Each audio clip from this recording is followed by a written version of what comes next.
हर कोई अपने लिए जीता है। अपने जीवन में भरपूर आनंद लेने के लिए वह कभी कभी दूसरों के हिस्से की खुशी भी छीन लेता है। मगर कुछ लोग ऐसे भी हैं जो अपने हिस्से की खुशी को दूसरों के दुख में शेयर करते हैं और उनकी हर संभव मदद करते हैं। ऐसे लोग विरले ही मिलते हैं। आज महिला दिवस पर हम बात कर रहे हैं एक ऐसी महिला की जो जिंदगी में हार कर भी जीत गई और दूसरों के लिए मिसाल बन गई है। आपको बता दें कि शिक्षिका अनीता शर्मा, जो कि सन 1975 में संभाग स्तरीय एथलेटिक प्रतियोगिता में भाग लेने ग्वालियर गई, लेकिन प्रतियोगिता के दौरान मासिक धर्म के कारण वह बाहर हो गई। इसके बाद अनीता हार कर भी जीत गई।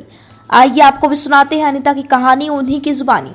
चूँकि मैं खुद किशोरी बालिका थी और उस दौरान मैं संभाग खेलने गई थी और मेरे जो आगे थी बस मैं उसको बीट करने ही वाली थी, लेकिन मैं उस दौरान किशोरी बालिका थी तो मैं माहवारी से थी। तो उस वक्त जो मेरा कपड़ा था वो कहीं खसक ना जाए, उस डर के मारे मैं ट्रैक से बाहर आ गई और वहीं से मेरी पूरी दुनिया बदल गई। मैं रोने लगी। सबने बोला तू ऐसा क्यों कर रही है, लेकिन मैं उस वक्त उनको बता नहीं पाई। लेकिन और उस वक्त यदि मैं उसको बीट कर देती तो मैं नेशनल प्लेयर होती और मेरी ज़िंदगी कुछ और होती। लेकिन तभी से मैंने एक प्रण कर लिया और 50 साल तक उसको मैंने अपने अंदर ही रखा कि जो तकलीफ़ मैंने उठाई है उस तकलीफ़ से मेरी कोई भी एक भी किशोरी बालिका ना हो। तो मैं अब पहले तो मैंने अपने आप से शुरुआत की, लेकिन अब मेरे कुछ मित्र हैं, कुछ मेरे स्टाफ के लोग हैं, वो छोटी छोटी मुझे सहयोग करते हैं और मैं भी अपना एक्स्ट्रा खर्च बचा करके मेरी बच्चियों के लिए मैं सैनिटरी पैड, हमारा माहवारी का झोला है, उस माहवारी के झोले में सैनिटरी पैड, एक साबुन और फिटकरी। चूँकि फिटकरी रक्त के प्रवाह को रोकती है और संक्रमण को दूर करती है, इसलिए मैं जगह जगह पर जहाँ जहाँ मुझे इसकी ज़रूरत पड़ती है, स्कूल्स में, हॉस्टल्स में, स्लम्स एरिए में जा कर के मैं मेरी बच्चियों को सैनिटरी पैड्स प्रोवाइड करती हूँ और ये मेरा क्रम चलता रहेगा और जब तक मैं जीवित हूँ और मैं इसको बढ़ाती ही जाऊँगी। जो कचरा बीनती है बच्चियाँ और मेरे आप देखिए तो उसमें अधिकतर बच्चियों ने कपड़ा उपयोग करना बंद कर दिया है और सब सैनिटरी पैड्स। चूँकि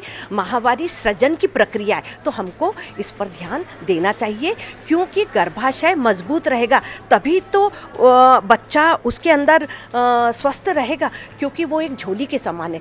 यदि झोली कमज़ोर रही तो उसमें वेट रहेगा ही नहीं, तो बच्चा गर्भपात होता है, गर्भाशय का कैंसर होता है। तो हमको हमारी बच्चियों को यही प्रेरणा देनी है कि सैनिटरी पैड्स अधिक से अधिक उपयोग करें। आज महिला दिवस है, क्या संदेश देना चाहती हैं?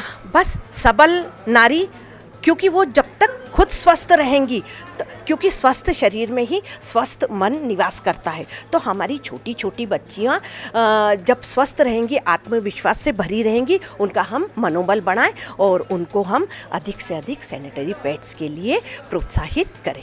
तो सुना आपने अनीता को, किस तरह से अनीता हार कर भी जीत गई और विद्या ज्ञान के साथ साथ अन्य जरूरतमंद लड़कियों की मदद कर रही हैं।